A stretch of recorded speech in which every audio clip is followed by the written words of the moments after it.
っしゃいませ。エンナホテルへようこそ。 जैसे ही चेकआउट जिस तरह हम इन्होंने उसकी जो तरफ गए।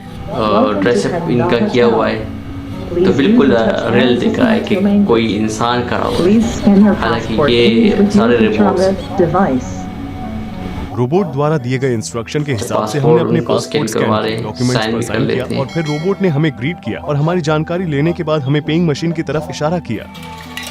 हम इस मशीन के जरिए अपने आप ही भुगतान कर रहे हैं। इसमें कोई भी इंसान शामिल नहीं है। जापानी कल्चर में झुककर ग्रीट करना बहुत ही आम बात है। आखिरी बार एक दूसरे को ग्रीट करने के बाद हम रिसेप्शन से चले गए।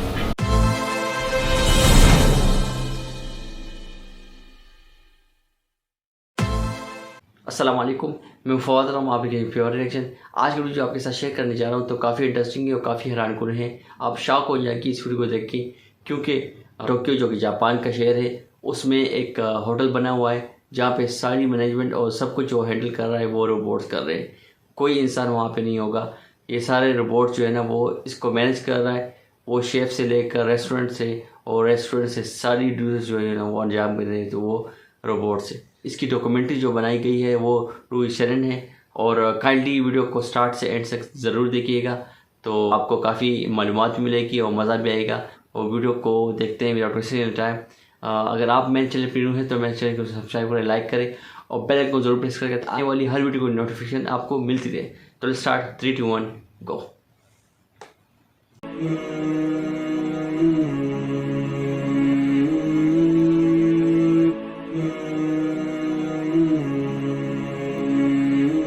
हम सभी ने कभी न कभी तो एक ऐसा सपना देखा ही होगा जहां रोबोट सारे काम करते हों। धीरे धीरे अब सपने हकीकत बनते जा रहे हैं, क्योंकि जापान के एक डिस्ट्रिक्ट में एक रोबोट होटल में हम देख सकते हैं कि भविष्य के कुछ हिस्से कैसे होंगे। टोक्यो की एक रोबोट होटल जहां पर रिसेप्शन, रेस्टोरेंट और अन्य जगह कहीं पर भी लोग काम नहीं करते हैं, रोबोट से पूरी जिम्मेदारी उठाते हैं।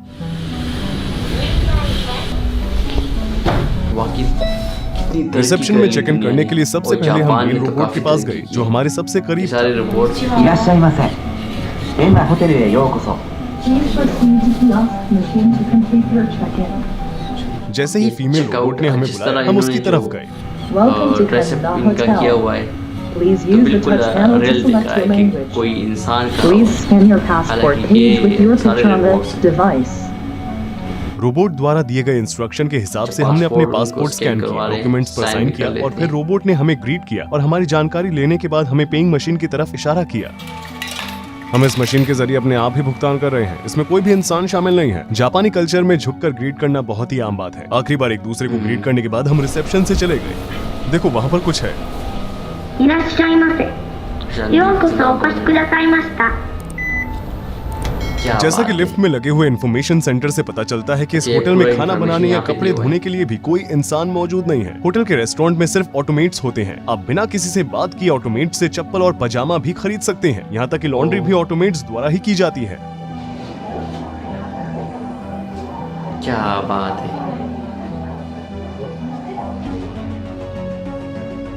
टेक्नोलॉजी कितनी जो वो 12階です。 फैसिलिटीज दे रही है वो कितना आगे जा फेस रही है। रिकॉग्निशन की मदद से कमरे का दरवाजा अपने आप ही खुलता है। कमरे के अंदर जाते ही टेलीविजन अपने आप ही चालू हो गया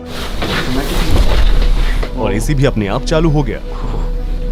यहाँ एक कैबिनेट है, वो क्या है? इस तरह की लाइफ जीने का तो अलग इस कमरे का एक फीचर जो मुझे बहुत ही दिलचस्प लगा वो है वार्डरोब, जहां हम अपने कपड़े रखते हैं। ये उन कपड़ों को ऑटोमेटिकली साफ और इस्त्री दोनों कर देता है। अंदर बनने वाली स्टीम, हॉट एयर फ्लो और 1 मिनट में 180 बार घूमने वाले हैंगर की मदद से हमारे कपड़े कुछ घंटों में ही तैयार हो जाते हैं। ये हो क्या रहा है। मैं अपना स्वेटर यहाँ पर रख रही हूँ। on? इसमें बहुत सलसल है। इन फिल्टर्स की मदद से अंदर एयर फ्लो होगा। हम देखेंगे कि ये सुबह तक इस्त्री हो पाता है या नहीं। ये टाइम सेट किया है तकरीबन। हमारे बगल में ही एक स्मार्ट टेलीफोन और कमरे को कंट्रोल करने के लिए सिरी जैसा एआई रखा गया है। ओह, टीवी बंद हो गया। मैं अब इसे चालू कर रही हूँ। इससे चैनल बदलता है। इस पर एसी के टेम्परेचर को बदलने के लिए भी बटन है। चलिए इसे 22 डिग्री सेल्सियस पर सेट करते हैं। लाइट्स, क्योंकि मैंने लाइट्स बंद कर दी है इसलिए अब सोने का समय हो गया है। अगले दिन रोबोट्स ने खिड़कियों और फर्श को साफ किया और हमने ये भी जाना कि रोबोट सामान भी उठाते हैं।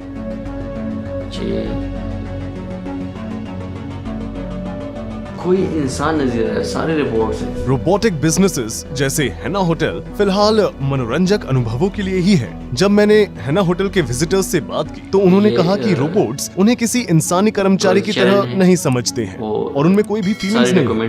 काफी हद तक एम्प्लॉयमेंट कॉस्ट को बचाने के लिए जापान पहले से ही आधे मिलियन से भी ज्यादा रोबोट्स वर्कर्स को एम्प्लॉय कर चुका है। ये सभी देशों के बीच कायम किया गया बहुत बड़ा रिकॉर्ड है और उनकी बड़ी कंपनियों ने अगले 10 वर्षों में इसे 1 मिलियन से ज्यादा करने का गोल सेट किया है। टोक्यो में कई सारी जगहों पर रोबोट्स काम करते हैं, जैसे कि टेलीकम्युनिकेशन कंपनियों में और बैंकों में। इस रोबोट का नाम पेपर है। ये कैसे काम करता है? ओह, क्या ये हमारी बातें समझ पा रहा है? जैसे लोग इसके साथ बर्ताव करते हैं ये भी ठीक उसी तरह उनके साथ बर्ताव करता है। इसलिए अगर आप उसके सामने गुस्से में आएंगे तो वो भी आपके साथ गुस्से से ही बर्ताव करेगा। जब वो पहली बार किसी से मिलता है तो वो शर्माता है और अनकंफर्टेबल हो जाता है, लेकिन कुछ समय बाद उसकी भावनाओं में बदलाव उस व्यक्ति के बर्ताव के अनुसार अच्छे या बुरे रूप में देखा जा सकता है। जब बाकी लोग डिजाइन कर रहे थे कि हमारा भविष्य कैसा दिख सकता है, तब तक जापान उन सब से आगे भी निकल चुका था। इसलिए हमने टोक्यो में एक रोबोट फेयर में हिस्सा लिया ताकि हम आपको दिखा सकें कि कैसे कुछ कामों को सिर्फ रोबोट्स ही संभालेंगे। अब उन रोबोट्स को देखते हैं जिनका इस्तेमाल इंडस्ट्री में किया जाता है। उसके बाद हम उन रोबोट से भी मिलेंगे जो बिल्कुल इंसानों की तरह दिखाई देते हैं। रोबोट जो एयर प्रेशर की मदद से बॉक्सेस को एक जगह से दूसरी जगह पर लेकर जा सकते हैं। वे बड़े बड़े पैकेज भी उठा सकते हैं। ये इन सिलिकॉन्स के जरिए हवा को वैक्यूम करता है। ये सामान को उठा भी सकता है और नीचे भी रख सकता है। ये सच में बहुत भारी है। लोग रोबोटिक आर्म्स की मदद से ऐसे काम भी कर सकते हैं जो करने के लिए उनमें पर्याप्त शक्ति नहीं है। ये 13 किलो या 28 पाउंड का है। क्योंकि हमने रोबोट के पावर से फायदा पहुंचने की बात की थी, यहाँ एक व्यक्ति है जो रोबोट की पूरी बॉडी को कंट्रोल कर रहा है। वो अपने बाएं हाथ से उसके बाएं हाथ को कंट्रोल कर रहा है और दाहिने हाथ से उसके दाहिने हाथ को कंट्रोल कर रहा है।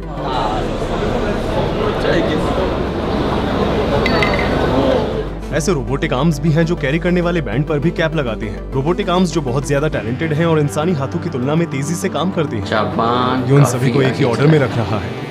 हमारी सोच देखिए कितना कम गैप है, बिल्कुल ना के बराबर। ये इस बात का एक और सबूत है कि वे कितने परफेक्ट और फास्ट हैं। ये एक सिस्टमैटिक टीम वर्क की तरह है, जहाँ एक रोबोट छोटे सफेद बॉक्स को बैंड पर रखता है, वहीं दूसरा उन्हें एक बड़े बॉक्स में रखता है और भरे हुए बड़े बॉक्सेस को उनकी सही जगह पर लेकर जाता है। अच्छा, तो बड़ा बॉक्स आता कहाँ से है? पीछे मौजूद एक रोबोट बॉक्स बनाता है और उन्हें बैंड की मदद से दूसरे रोबोट तक पहुँचाता है। वे बिना थके काम कर रहे हैं। उनमें से कई तो इंसानों से भी ज्यादा तेज काम करते हैं।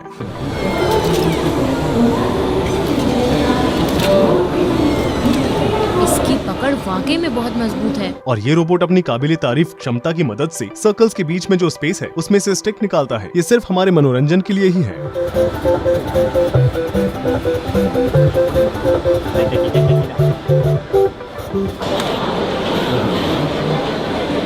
इस तरह एक ऐसा रोबोट जो हेल्थ सेक्टर में काम करने के भी काबिल है। यहाँ पर देखकर हमें पता चलता है कि जो भी काम इंसान करते हैं उन्हें रोबोट्स द्वारा भी किया जा सकता है। ये वे रोबोट थे जिनका इस्तेमाल इंडस्ट्री में किया जाता है। क्या मैकेनिकल इंटेलिजेंस के भी कुछ उदाहरण हैं जिन्होंने मनुष्य की तरह समझ हासिल कर ली है? इसी बात का जवाब ढूंढने हम सबसे बड़े साइटेक म्यूजियम मिराइकन गए। रास्ते में हम बेशक एक रोबोट कैफे में रुके। यहाँ कोई भी इंसान नहीं है जो कॉफी सर्व करता हो। सारे रोबोट यहाँ पे सब कुछ रोबोट मैनेज कर रहा है। सब कुछ हैंडओवर जो है वो रोबोट के हाथ में। रोबोट कप लेगा और उसमें कॉफी डालेगा। कहते हैं ना, बंदा होना बंदे की जात। यहाँ पे कोई भी नहीं है, सिर्फ रोबोट।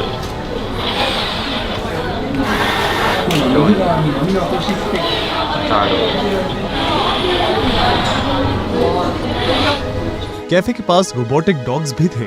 ये dogs His name Eyeball. Stroke head and two and back. So happy. क्या मैं इसे पकड़ सकती हूँ? Oh, okay, oh, okay. ये मजेदार शेप से इन्होंने बनाया। So cute. मिराइकन की एग्जीबिशन दर्शाती है कि भविष्य में इंसान रोबोट्स के साथ कैसे इंटरेक्ट करेंगे। एक बहुत ही बड़ा world model robot butterflies, robot ecosystem अपने आर्टिफिशियल लिम्स और सिलिकॉन के स्किन्स के साथ बिल्कुल एक मनुष्य की तरह। ये रोबोट्स एक मशीन और एक मनुष्य के बीच की समानता दर्शाते हैं। जब कोई इस रोबोट से मिलता है तो उसे ऐसा ही महसूस होता है जैसे वो कमरे में एक इंसान के साथ बैठा हो और एक इंसान को देख रहा हो। ये एक टेलिनॉइड है। ये एक छोटे मनुष्य के बच्चे की तरह है। इसका मकसद रोबोट और इंसानों के बीच बातचीत को बेहतर बनाना है। अन्य बेबी रोबोट्स कुछ इस तरह दिखाई देते हैं। सिलिकॉन की स्किन के नीचे रोबोट का असली शरीर इस तरह दिखाई देता है।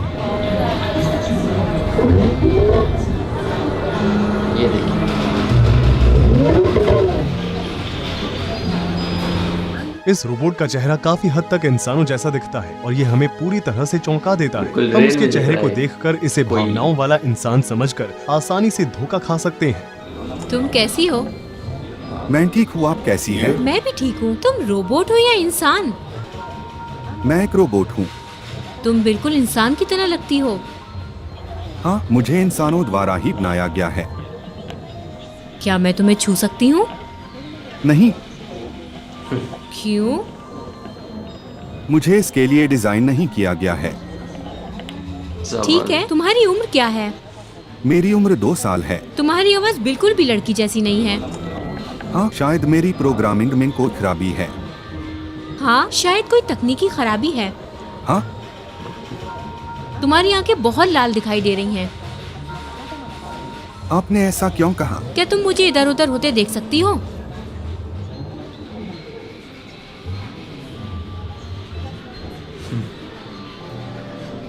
तुम बिल्कुल इंसानों की तरह हो। तुम किस देश से हो? जापान। क्या तुम्हें अजीब नहीं लगता कि लोग हर रोज तुम्हें यहाँ देखने आते हैं? नहीं, मुझे अजीब नहीं लगता, बल्कि मुझे खुशी मिलती है। तुम सारा दिन यहीं बैठकर लोगों से बातें करती हो? हाँ, मैं पूरे दिन यहीं रहती हूँ और लोगों से बातें करती हूँ। इस सिस्टम को ऑटो न्यूरॉइड कहा जाता है। आप सोच सकते हैं कि ये लड़की एक समझ वाले रोबोट से बात कर रही थी, लेकिन बातचीत शुरू होने से पहले मैंने कंट्रोल रूम में प्रवेश किया और रोबोट के मुंह की नकल, गर्दन की हरकत और आवाज सहित हर चीज को दूर से ही कंट्रोल किया। मैं अपनी गर्दन को बाएं से दाएं घुमाने जा रहा हूँ। ये रहा हमारा कैमरामैन दोस्त। Hello hello. इसका नाम पारो है, एक रोबोटिक एलिफेंट सील जिसका इस्तेमाल ऑटिज्म से पीड़ित व्यक्तियों के इलाज के लिए किया जाता है। हालांकि ये रेल दिख रहा है। क्या बात है। फिर हमने मशहूर रोबोट असीमो का शो देखा। そろそろ行きます。準備は कितना いい काम です कर か？ रही है एयरपोर्ट पे। हालांकि ये कितने ये टाइम से लगे हुए 5.6 थे। मील प्रति घंटे ये की स्पीड सोच के रहे थे साथ कि प्लेटफॉर्म क्या पर करें अपना हम, बैलेंस इससे बनाए हुए कैसे तेजी काम से लें। दौड़ रहा था। इसने हमें रोबोट बताया की कि हमने तो पृथ्वी को कैसे प्रदूषित किया। काफी 美しい地球の姿を多 मेहनती く लोग の हैं। 人と共有するための地球ディスクです。 एक पैर पर कूदा, गाना गाया 今日の空は और एक पॉइंट पर रखी गई बॉल पर पीछे कदम लेकर शॉट लिया। वाह जी, वाह वाह। ये शो वास्तव में मेरे लिए पर्याप्त नहीं था, क्योंकि मैंने जो ये इसके तो बारे में हाथ में मोला रिसर्च है। की थी और जो वीडियो मैंने देखे थे वे मेरी उम्मीदों को बढ़ा रहे थे। असीमो जितना दिखाया गया उससे कहीं ज्यादा अच्छा था। अपनी आंखों में कैमरे लगाकर ये उन लोगों को पहचानता है जो पहले से अच्छा इसकी लगेगा मेमोरी में है। सेव किए गए हैं और उन्हें उनके नाम से पुकारता है। बड़ी बात है।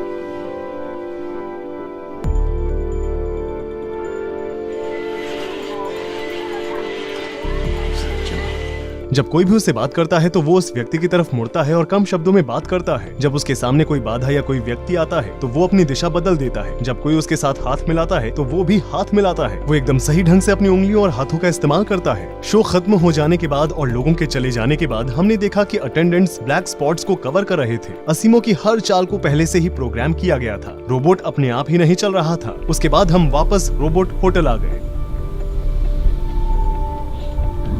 जबकि हम डिजाइन कर रहे हैं कि हमारा भविष्य कैसा दिख सकता है, तब तक जापान इसमें सफल भी हो चुका है। ये देश आज से 5 से 10 साल बाद हमारे निकट भविष्य को दर्शाता है। उम्मीद करता हूँ कि निकट भविष्य में मैं जिंदा रहूंगा। बने रहें और मेरे चैनल को सब्सक्राइब करें। रोहित चैनत यहाँ पर था।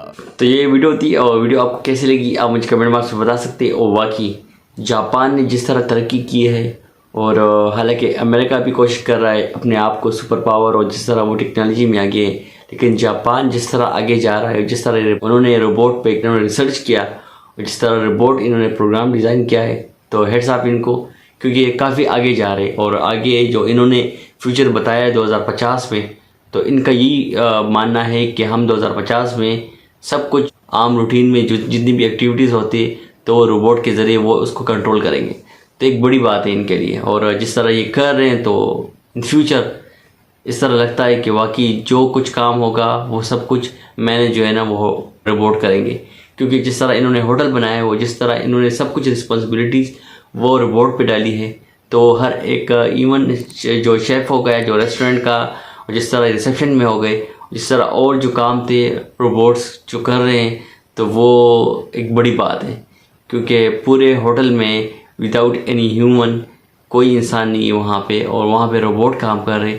तो ये एक बड़ी अचीवमेंट है और एक बड़ी कारकर्दगी है इनकी, क्योंकि जापान जिस तरह इनके प्रोडक्ट्स जेन्युइन है, इस तरह इनके रोबोट्स भी जो है ना वो काफ़ी सही तरीके से काम करेंगे और उनका जो जिस तरह बिहेवियर है और जिस तरह ये कंप्यूटराइज किया गया है तो वो बिल्कुल सही होंगे, अच्छी क्वालिटी में होंगे। वीडियो आपको कैसी लगी? और बाकी मुझे तो बिल्कुल मेरी हालत जो है ना वो ख़राब हो गई जिस तरह ये आगे जा रहे हो, जिस तरह इन्होंने ये सिस्टम बनाया हुआ है, और बड़ी बात है इनके लिए। तो इंशाल्लाह मिलते हैं नेक्स्ट वीडियो में, तब तक के लिए अल्लाह हाफिज़।